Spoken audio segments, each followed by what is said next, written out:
First தேங்காய் வந்து cut பண்ணிக்கணும்.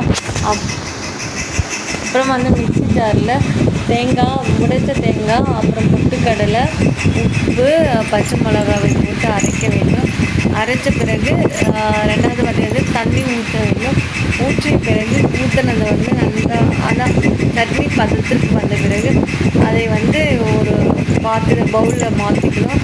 மாற்றின பிறகு கடாய் வச்சு கடாயில் எண்ணெய் போட்டு கடுகு, உளுத்தம்பருப்பு, அப்புறமா கறிவேப்பிலை, காஞ்ச மிளகா இது எல்லாத்தையும் நன்றாக நிறமாக சிவந்த பிறகு அதையும் எடுத்து சட்னி ஊற்றி அதை நல்லா கலரி கொடுத்தா அருமையான தேங்காய் சட்னி ரெடி. இந்த வீடியோ பார்த்து ஏதாச்சும் உங்களுக்கு டவுட்ஸ் இருந்தால் கமெண்ட் பண்ணுங்கள், ஷேர் பண்ணுங்கள், சப்ஸ்கிரைப் பண்ணுங்கள் சேனல். அடுத்து என்ன ரெசிபி போடணும்னு சொல்லிட்டு கமெண்ட் பண்ணுங்கள்.